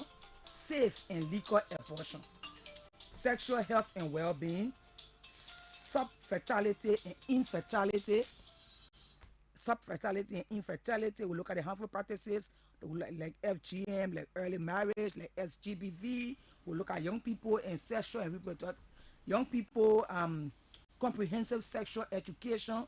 We look at menstrual and health hygiene. As I said, we want to tie it in around May 28th, because it's Menstrual Hygiene Day. And then we link it, we look at the link between SRA, HR, and women leadership. So who are those experts that will be providing? So some discussions. No, I will go to him. You were in flight. Yeah. So we have our keynote speaker. She's the UN Special Rapporteur. Okay. And she's titled Taleng Mufoken. I think it's a Kenya or something. Kenya or Ugandan name. But she's titled Taleng Mufoken, and she's very knowledgeable of SRHR. She's the UN Special Rapporteur on SRHR issues. So she would be our keynote speaker. And then we have other speakers around that we got experts in Liberia. Now we can't take everybody from out of Liberia. Right. Yeah, so we have other experts in Liberia that will come in, that will chip in and do a presentation. We do panel discussion. We have SAR rooms for people to go there and engage and talk about other things. We do videos. We do, you know, we do things that will be fun for young people. So we'll have a space for video, for music, for poetry, for reading. We have different materials. They'll have different booths for exhibition. People that are doing SRHR, they can come and exhibit their work they're doing. We have space. We have the media corner. We have the media, and everybody, you know, it's just a big event, and we want everybody to be able to understand what SRHR is, and to be able to be a part, to be able to ask our leaders, our stakeholders, to be accountable. Why are we not getting family planning way in Boko Chide? Why are we not getting, you know, family planning at this clinic, even though it's supposed to be there? Why are we not entitled to it? Or why young girls, adolescent girls, not having menstrual hygiene? The schools they go to, they have no space for them to even, you know, be able to have access to menstrual sanitation and everything. Why is it not happening? And these things are supposed to be happening. So we want to have. Why is it not happening? Okay, we've been joined by another gentleman. He will just introduce himself, and quickly he joined in with the discussion. Sir, your name? My name is Maxwell W. Mumble, and I come from a coalition called Pride. It's a human rights coalition of 18 organizations working around different issues. Okay. And you're a member of ARN. Yeah. You remember ARN? Yes, I am. Okay. Now it's so good that it's balanced. It cut across. So she won't say because you men. Why you asking one of the questions? So be precisely what your involvement so far into these activities? So as a member of the Amplifying Rights Network, looking at the upcoming conference, we thought it wise to reach out to everyone to make it inclusive. So my role as a member of the network, being that I coordinate a coalition, like I mentioned, of 18 organizations, and each of those different organizations work with different group of people, including young people. So when we talk about inclusion, we're talking about gender minorities without and not leaving anyone behind as it relates to providing that information around SRHR. So I come from that background as my role as a member of the Amplifying Rights Network and also as a coordinator. Okay, that's good. Okay, you want to continue or you want to chip in again? Yeah, I can chip in. Okay. I can chip in. So the National Conference in Liberia is a joint effort. We talk about amplifying rights and the Swedish Association of Sexuality Education, which is RFSU. RFSU is a Swedish organization, and it means it's a Swedish word, but if you translate it in English, it will be Swedish Association of Sexuality Education. Okay. And other SRHR actors, so we have the Ministry of Health, we have people from UNFPA, we have people from the Clinton Foundation.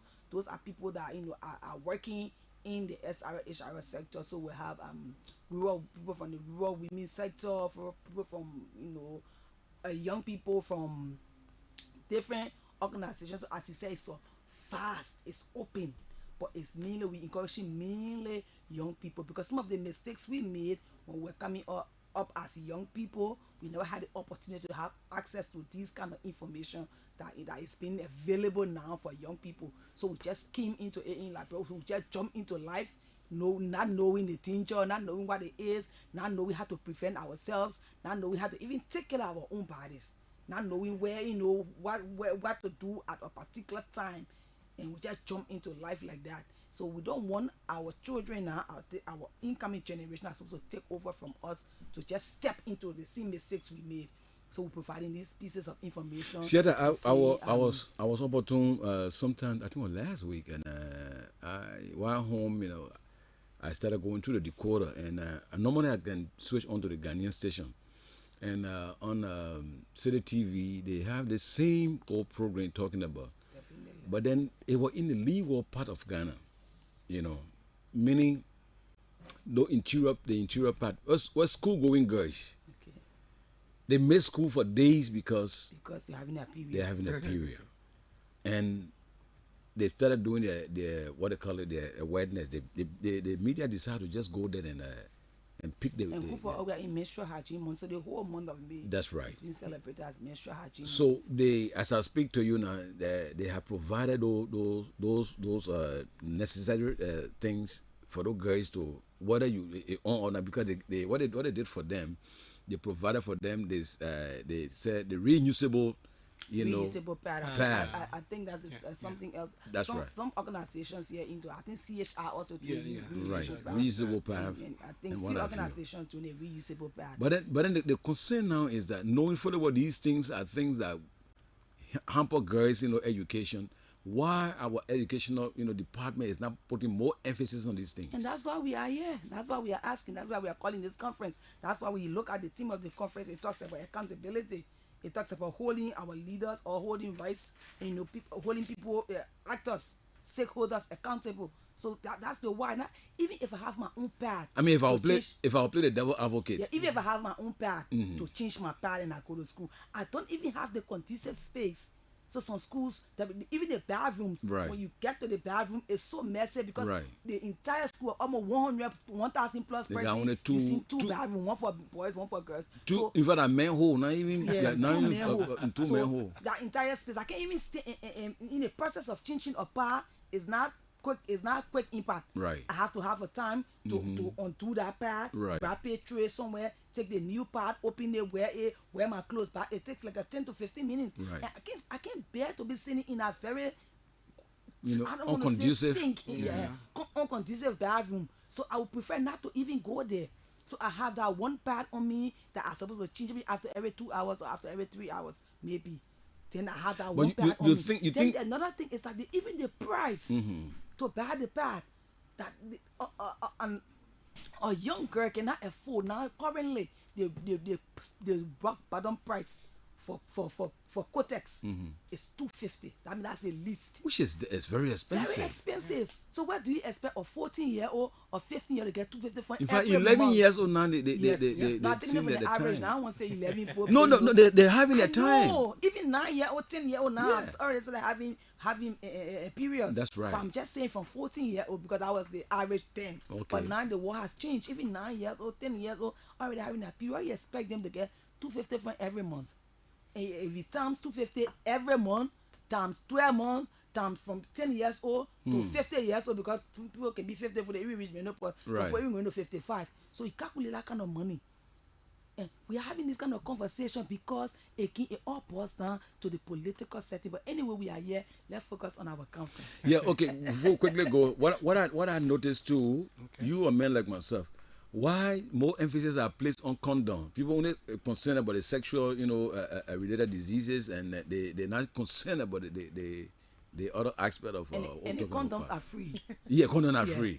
But if you can make sanitary pad is not free. Sanitary pad is not free, and condom and using condom is not a must. No. But menstruating is a must. Menstruation is part of my body. That's part right. of my body nature. That's not supposed to happen to me. Which happen periodically. Yeah, it's supposed to happen to me as a woman. Right. But man, you first to do the thing, so you want to do the, you first to do it. That's right. So that's one of the reasons why we're trying as much as possible to get all stakeholders involved in this conference, so that they can see a reason why they should. Like, for example, over a couple of months, there's this organization called CHI who has been on a conversation with government to see how best they can reduce the taxes on importation of sanitary pads. In fact, okay, let's say it this way. Let's call a spade a spade. Yes. Remove the tax component.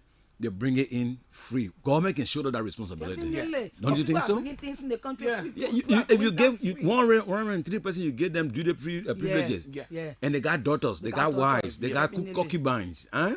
So if you relieve that, I think you also keep cash back in our pockets, that we are the husbands and fathers. Definitely. Because definitely, if a girl is on her period, she come to the mother, and That's the mother right. comes to the father, and then so it's a whole family thing. But that's some of the reasons we're encouraging people to sign up for the conference. We asking even politicians, because you people are on the drawing board. You people make the laws. Sign up for this conference. Come there. Let's have a conversation around a lot of things, not just the issue of the sanitary pads, but there are other things that are limiting our sexual and reproductive health rights. So come, let's talk about it. Contraceptives is one. It's just on the book. We talk about family planning. It's just on the book, family planning. But who decide and who make the decision for me to take a family planning, not to take a family planning? So these are conversations we are asking. I can vividly recall when during my grade schools, you need to have people from the family planning department to come to the school to talk to educate people. But you don't see that today in schools. What is happening to our society?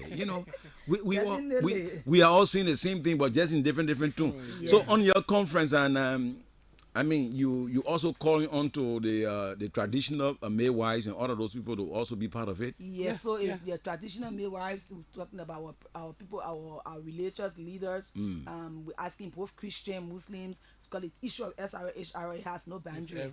It's everybody's business. And our rights can't wait. Because if our rights be waiting, or we say let's wait for next year, or let's wait for after election, or let's wait for you can't just wait, because if it wait, it delays. More harm. It causes more harm. So it can't wait. So it's open. We fighting. Even small, our speakers will be people from the Muslim Council, people from the Christian, the Labyrinth Council of Churches. We have them there on the panel. We have some of the traditional midwives, we have elders, we have other people, coming from outside of Monrovia, so not just a Monrovia thing, How many days we expect? Because you're talking about bringing people, the entire country together. So how many days? It can be one day. Not one day, just the first. So it's 3 days, 3 right? days, yeah.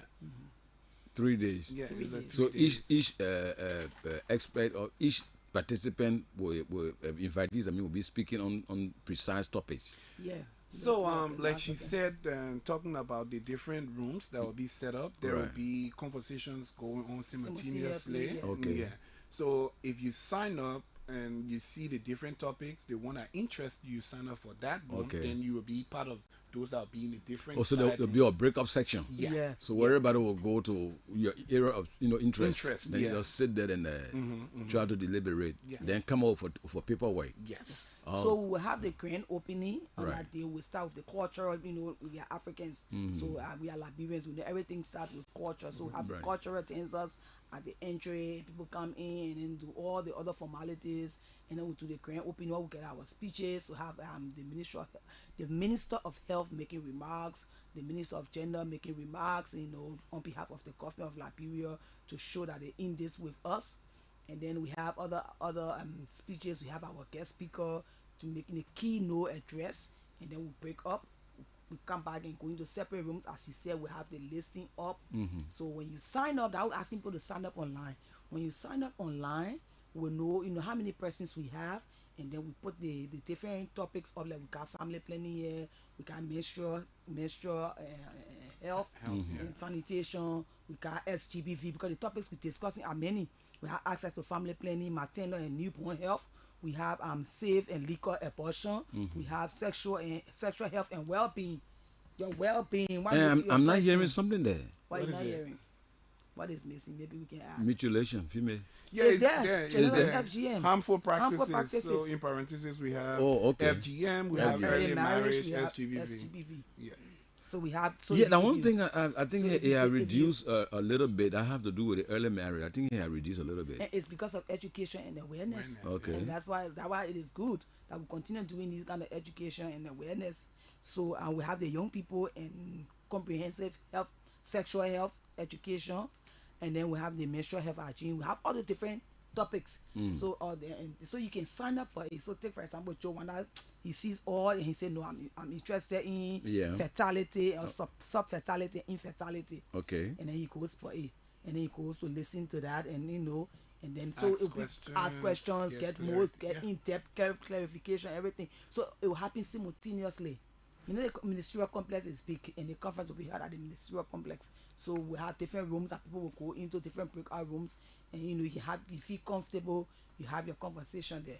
If you just joined the program, it's Easy Hard Talking. Of course, we're talking about. They're my second guest, and we're talking about the Amplifying Right Network. I mean, the organization, the Amplifying Network, Rights Network, is organizing National Conference on Sexual and Reproductive Health Rights. So my guest today includes Siata Scott. She's not from Fiji. She's from HRS and RIS. and Amplifying Rights Yeah. Network. And Maxwell Momo is also here, and Amplifying Rights and Network. we're talking about these things. So you heard about the various topics that will be discussed, and they are encouraging us all to also go online. You'll give her the link. Yeah, You'll be it's able a to. link that we can share. I can send it to you on WhatsApp because I can announce the link. Okay, yeah, you had to Yeah, announce you it. can announce it Yeah, on you the can radio announce like it. that. So we're talking about the important things that have to do with our young daughters, who they can't afford sanitary pad, and you see, disgracefully. All that you see here today, all of the airtime that has been given you by the very institution to talk about these things that are very cutting into our society, you will notice that official government would drag their feet to go there because it's not some kind of political rally. So that's the disappointing part about it. And the politicians forget to know that the political is personal. Yeah, it's an event. You cannot disengage politics from the person. That's right. Because if I am not healthy, Yeah. if I'm down with STI or something, if something is happening to me, I'm not healthy, I cannot go and stay in line to vote for you. So We're not taking call now, beg you. Who calling me? Right there. We're not taking so call. you cannot take away the person from politics. So they will drag their feet because it's not a political event, but it will still boil down to that. And that is the reason why we're having this conversation in this crucial time. This year is election year. Right. So we're having this conversation now opening the eyes of their constituency to know that this thing I think is supposed to be discussing is not one back arrest or tassel or basket full of money. Or basket full of money. That we see these things are our rights on Facebook. If we don't have access to these things, we'll not be healthy, and then you cannot lead a bunch of sick people. That's right. So that's it. You heard from the house's own mouth. If we are sick, and you think you want to vote from all lying in the hospital, then sorry, to go vote for we can't vote. So you need to be part of this thing because you're a father, you're a mother.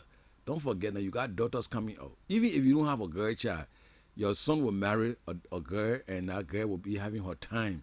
So you need to go there as a father to buttress the efforts of what will be happening over there. So let's go up to our religious leader, But at that time to ask, church will be congregation to allow your 10-15 minutes to go and preach these kind of. So we're working on it. Yeah. Like go to the churches. The churches, the mall. Like on Friday, you can some, ask the imam. Let's give me 10 minutes. Let me talk to the people. So we have some religious leaders that we're working with, and that is also part of our plan. That is to reach out to religious centers as well as school administrations, because these information are important. So in order to get it across and get young people to participate, we have to spread the word. Because my problem is not many people have the luxury of radio, because battery now is the price going up. Our former president told us before. That's right. So I mean, the issue of the church and the mosques, let's just say the issue of the religious community is highly taken into consideration. Okay. So that's the reason why, as Mark said, we are working with them. So if we can go there in person, they can stay on their pulpit and preach about these things. My thing is, when the actors themselves are given the 5 or 10 minutes, I mean, it won't hurt. No, it won't hurt. It won't hurt. If it's for the good of the people. Yeah. You see. But equally so, it won't hurt. But equally so, in Liberia, we believe in our religious leader. We believe the the pastor say. Thank you. We believe in our religious leader. But the religious leader can say, you know what? And I say, but the people who actually involved with it, then they can say it. Like that, so it will help. We're looking in all directions to be able to make this a success. Trust me, if you are going to say we're having a real open air party, we'll have everything. Where you get all the drinks in the barrel. Thank you.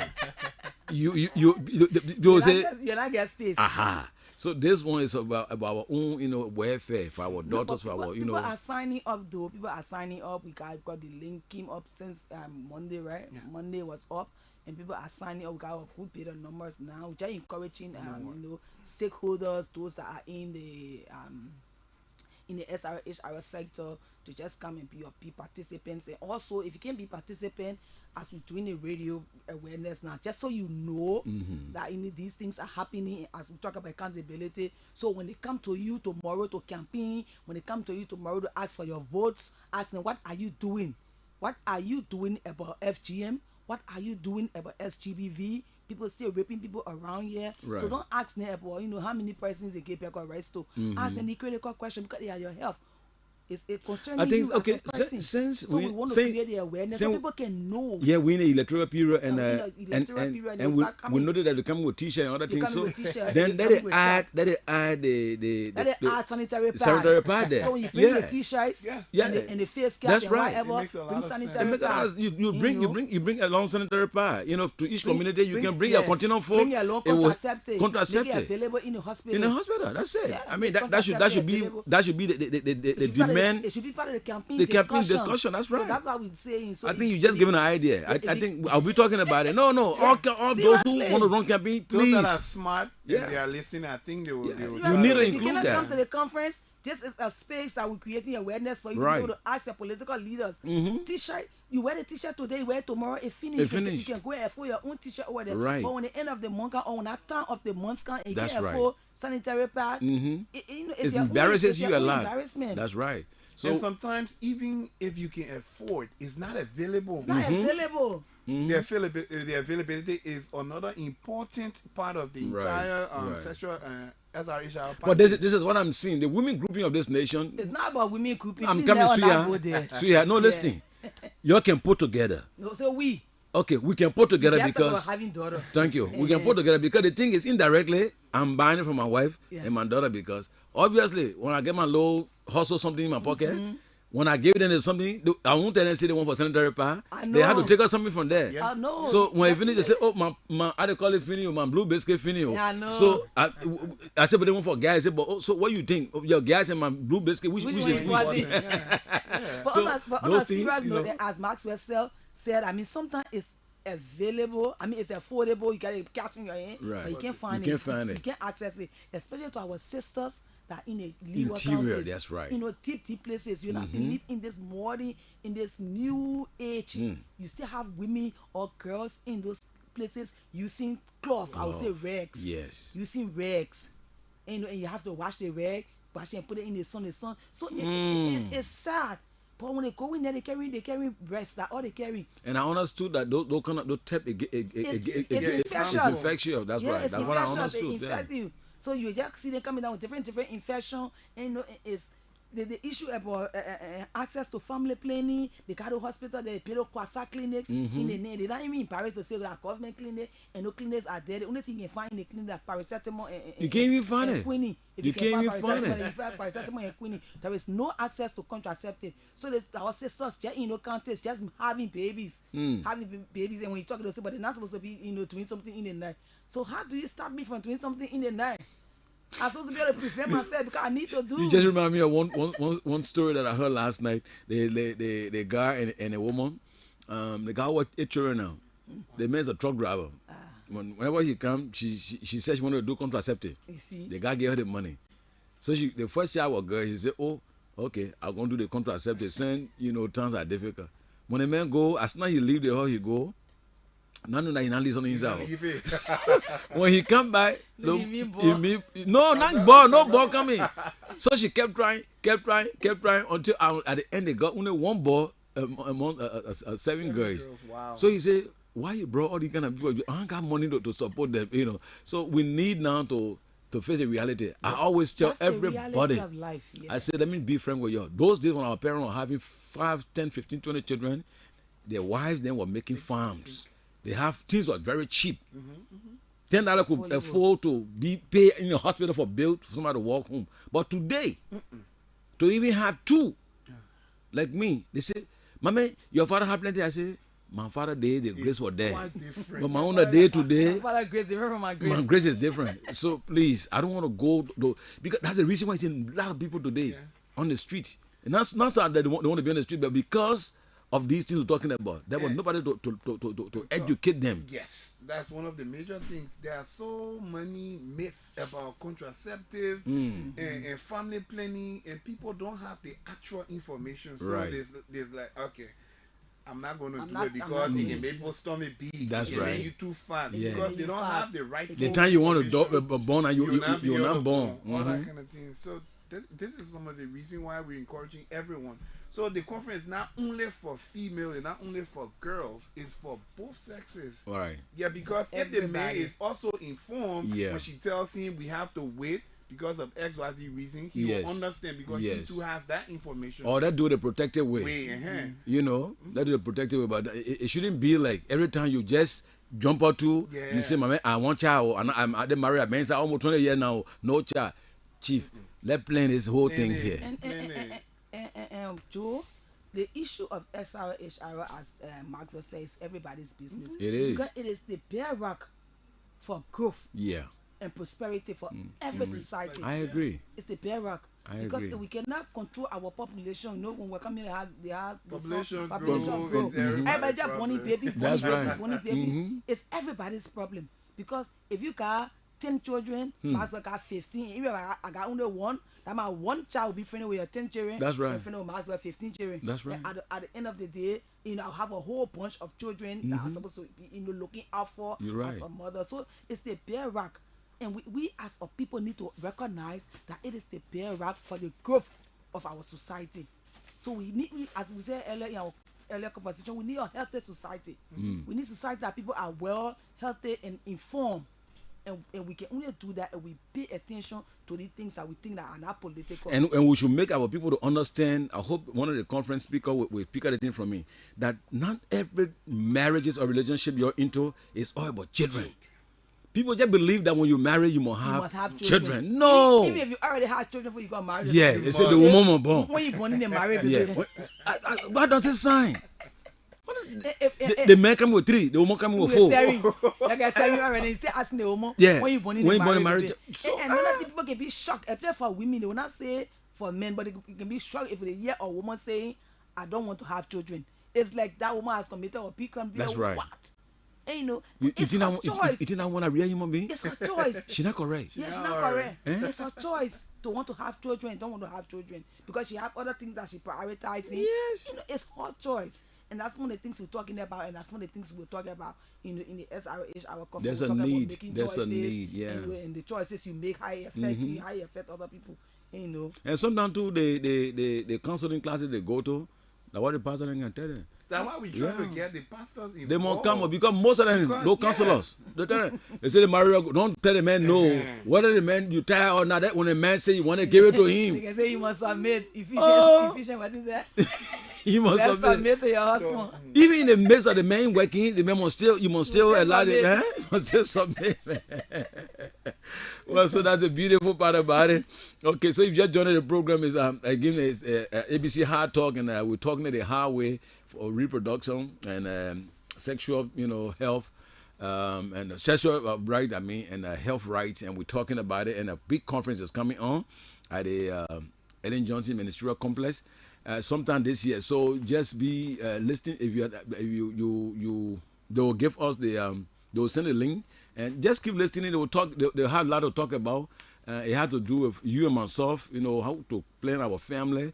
And especially our daughters, who sometimes when the time on them, they don't have the time to be in school and what have you. So these are most of the things we're talking about. So we'll soon be hitting the line. So any other thing that probably I didn't ask and you guys it pop up in your mind and you thought to talk about it in the next 5 minutes?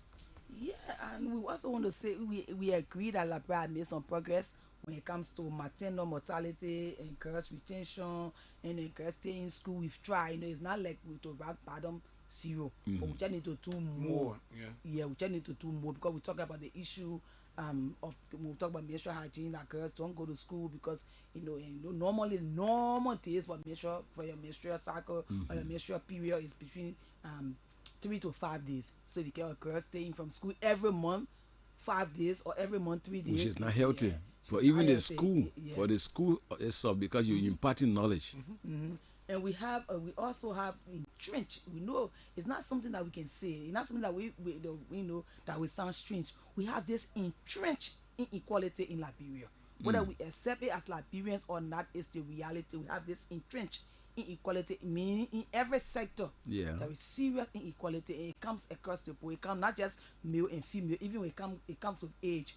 Ages and everything come into it. So right. I'm in a space, and a young person in a space, and that person want to say, I say, I'm picking you. I can't talk to small boy. Let me hear from this big man. That's right. That's a form of inequality too. Right. Even he might be a small boy, but he got his own idea. His own idea. So we are entrenched with that already. So in that kind of situation where you have that entrenched inequality that that bad people from having access to certain things, and you can't even talk about it. Like a young girl, maybe a 14-year-old girl, try to talk about condom or talk about access to contraceptive. Smart girl, you where you want to wear contraceptive? You just 14 years old. Yeah. Or where you want to wear condom? Oh, so you in life now, eh? You in life now. Okay. I'll see. I'll tell you. Even we marry, you tell some of your friends, I can use condom. Are you using condom? Marry woman like you even wear condom. That's right. So the kind of conversations we don't have it because of the entrenched inequality. We don't have the kind of conversation with our children, even amongst ourselves, our peers. We don't have it. We shy to talk about, you doing contraceptive because as we said, you marry woman, that's what do contraceptive, or because maybe your husband not here. So you're not supposed to talk about contraceptive, but you might not be talking about it for yourself. You might be talking about it for somebody's, learning process. My dear, so, the reality is situation. The education should come from individual, one-on-one. One-on-one, that one-on-one conversation. So now when you walk into the store or to the pharmacy, I want condom, Everybody look at you. Definitely. It don't even go to condom. Even you walk to the store, I'm a woman, and you go to the shop to buy Kotex. People will look at you. So I want to buy it one time. Then they ask me, I want to put it in black plastic. They put it in black plastic for what? For what? He said, oh no, but people can ask me to put it in black plastic. I said, no, for me, I can hold it in my hand like that. I'm a woman supposed to menstruate. That's right. So you see me with Kotex, why would you shock that I carry something that is harmful, like you see me with Colax, or you see me with ash? Trust me, I walk to the counter. I said, put it in the plastic. You got to put it in. What did that woman messing now? I said, I want condom. Whenever they're looking, I say, I want condom. That one over there, give it to me. But definitely, I want condom. For the things. So you want to tell me what? I mean, should I be ashamed? Yeah. If it was something that was something should would be ashamed of, would they put in the store? In the store. They should have been seen in the corner. And one of the saddest part is that some health workers themselves can stigmatize people when you go to access the kind of services. Right. What did I mean by condom? Yeah. He come here. It should be your concern. He come for Fiesta. Yeah. He lost. Yeah, that man coming. He know that for buying condom. I wonder he got girlfriend. I wonder he got wife. I wonder he got wife. Eh?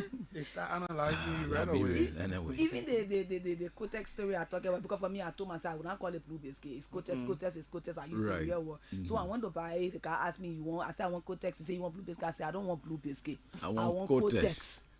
And that's the name they give it. And he looked at me and said, I want the one private, this one. And he started laughing. And when he asked me, I should put it in the black plastic, I said, you don't have to put it in black plastic. We should start being too. I don't know. Should I say what? One living in a stone age? I know.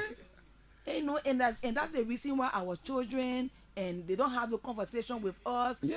I tell you, we are the mothers. You find the care when she's having her period, she prefer to tell her friend. Yeah. So now you don't even know that your daughter having her period until her no, friend, she had that until she's embarrassed. To be frank with the two of you. Yeah. On the street when the divine free condom, I stop my car and get down and go and get some. I said, what is that? Well, I should be ashamed to go for it. I will go for it. Sometimes you can give it to some friends. Saying, that's right. It's not only for you. This thing, we have to gravitate to another level. Mm-hmm. We keep seeing the words evolving. So Liberia is also free condom. Yeah. But they can divide free sanitary pads. Yeah, they're now on the street to do it. So just take the taxes off. Who say you give it to us free? Yeah, just take the taxes off. Then people will drop the price. They drop the price. Then we'll be able to you say 50 cents for one? Or $250. What is it? $50 Liberian for one? You know, in that bad. Yeah. I can tell my daughter, your father, you go buy 10 pieces. And just put it down. And go put it down and keep it. Or you can buy the whole roll. Yeah. It used to be $10. It come up. I think it's $12 or $15 now. Imagine that. And that $12, $15, they almost at one bag of rent. Yeah.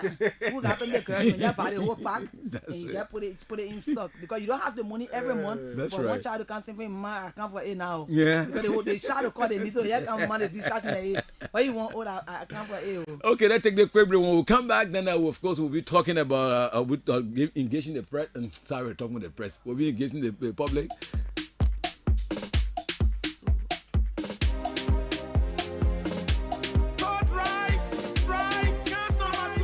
Gifty, where did you get the bricks you used to build your house? See how strong the bricks look. I got them from Rovia Bricks. Do not tell me you have not heard about Rovia Bricks. You mean they are located in Liberia? Yes, Angie. Rovia Bricks is a division of Rovia Logistics Incorporated, and they offer a variety of concrete products for all your construction needs. They have 6, 7, 8, and 4 inches blocks. That's not all. Tell me more. Rovia Bricks have coverts for roads and well, cornerstones, Colombo blocks, yard tiles, sand, be it smooth, rough, and mixed. They even have red dyes for land filling and crushed rocks of all sizes. How can I get to them? You can locate Rovia Bricks right at the corner of McDonough and Carey Streets on the Kakata Highway, Copper Farm area in Fendel, around the University of Liberia campus, or locate our head office on Randall Street. Call Rovia Bricks on 0777 874 231 or 0888 726 172. Email them on rovialib@gmail.com. Better still, WhatsApp them on 0777 874 231 or Facebook Rovia Logistics Incorporated. I'm calling them right now for that man's swampy land. No time to waste. Man, take it easy. Okay, welcome back. to the fun and a portion of our discussion. So my guests are still here. Okay, quickly before we can take to the phone lines, who are those sponsors for this all important discussion that will be held in Liberia? So, like Siada said when she mentioned our FSU, that's the Swedish Federation for Sexuality Education. They are one of the sponsors, but currently our doors are open. We are seeking sponsorship from any available source, because in order to get the number of participants that we want, it is cost intensive. So we are welcoming. By now we having some donors on board. Like we got like the Clinton Foundation. They are supporting. We have the UNFPA, but we're still encouraging more sponsors, to join in, because it's not just about us, it's about Liberia. Okay. So in order to spread the message around, in order to be able to change the perception of our people, we have to have more people involved, not just those in Monrovia, but also those in the rural areas. Bringing them over is kind of costly, because we also have to lodge them for the 3 days that they'll be here and provide other little stipends and just something small for them. So we're encouraging sponsors. If you're listening and you want to be a sponsor, you want to partner with us, you can reach out to the network's chairperson, Madam Naomi Tule Sri Lanki. Her number is 0777-530-431. You can reach out to her with whatever form of support you have, whatever it is. There's a common saying that says little is much. God is in it. So we welcome everyone who is open to partner and to be a sponsor. Sound good. Okay, so quickly, let's see if we can squeeze maybe 3 or 2 more calls, and then we let it go, because it's about information business. 077-105-100 and 055-105-100. Okay, I know the first caller will be there. Want to know what they think it's all about. Okay, tell us now, what you got there for us too. Hello. Yeah, hello, this is Lasanche Roland Trobe. Good afternoon, Joel, and your guest. Yeah, good afternoon. It's my pleasure having you, sir. Let's hear you. Yeah, Joel, this is something that has caught my eyes over the past time. And I'm not an expert, so since you have people who are expert on it, I think they have to advise. This issue of giving underage children contraceptives. Like you find out the prevalence of underage children from 14 years, 15 years involved with sex, and they go to the hospital because they know when they go there, they're going to get this implant of 3 months, then implant of 5 years, and all of this. So they're just having sex randomly. It prevents pregnancy, but it is not preventing these STD and AIDS and HIV and AIDS. So I think that something should be done about it. Okay. I always see somehow, I don't have the answer, but I think something should be done. Yeah, but Lasanche, before you go quickly, I want to tell you, be part of this conference. Then, of course, you'll be given the opportunity to probably, send a consent to the experts are there. Yeah, so when is the conference? I just decided to tune. Don't worry. Before we close, my guests will tell you what they did in time. All right? Okay, thank you. Yeah, 077-105-100 and 055-105-100 number to call. Let me get the last 2 call or whatever the case may be. Okay, in the meantime, while waiting for the call, let me start with you, Momo, to give you a parting comment, and I come to Seattle while we are waiting the calls. Okay, so first of all, we want to say thank you so much to the ABC Radio family for hosting us. And as much as I want to respond to your previous caller, I think I'll leave that for Seattle.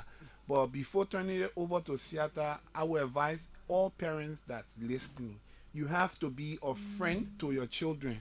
Whether you like it or not, there are certain ages when children reach, they are sexually active. Yeah. It is best as a parent, you guide them. If you do this early, this is the result you get. Instead of just leaving them be like some bugu man to them, they will not talk to you. So once again, thank you so much for having us. I turn it over to Siata. Yeah, so the caller, you got it right. As Maxwell said, children are sexually active at a particular age, whether you like it or not, whether you know they're having sex or not, they will be doing something in the corner.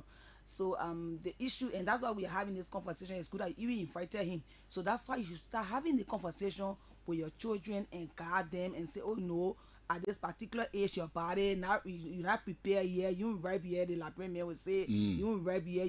Your bones need to grow. You need to be a particular age before you get involved into this and everything. Don't scare them away. Because definitely, and equally, so you can't deny them the contraceptive because if they're already having sex and they come for give it to them because they're not prepared to start having children, even though they're having sex, but they're not prepared to start having children. And you can't, as long as they're already having sex, you can't deny them from having sex. So all you can do is just prevent them from getting pregnant. Because you cannot deny them from having. They will not tell you, say, oh, Daddy, I'm going to have sex. No. I'm going to come back, I'm going right to my boyfriend, I'm going to will. They will not tell you. They will just vanish. They come back and you know, your 13-year-old daughter pregnant or your 14-year-old daughter pregnant. So, you know, have that. Your 14-year-old son, your 14-year-old son not made to be grandma. At this very young age, you know my age already, very young, they can me to be grandma. But as Maxwell said, have the conversation with them, sit with them. Let them know that, you know, it's dangerous to start having sex at a particular age when you're not prepared for it. And, and open them to this kind of conversation. And it's good that you invited La Senchie, and we're inviting all other parents that can come to it. So let everybody come and have the time. It's on the 28th, the 26th to the 28th. 26th to the 28th of April. No, of May, sorry. No, sorry. I want to for a month to go for the tape. And it's open if you sign up for it, we'll have your name. You'll be logged in, and then you have your tag. You have everything that you get in the conference will provide for you. But if you don't sign up, you just walk there and they look on the list. Your name is not there. We're not allowed to enter because you didn't want our list. Okay. Even though you don't always tell us, but we're not allowed to enter. I want to say thanks to my guests. They've been here this afternoon. That's Momo and that of Seattle Scott.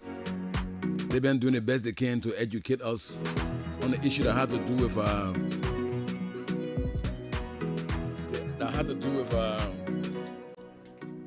conference that's coming on the 26th to the 28th of this month.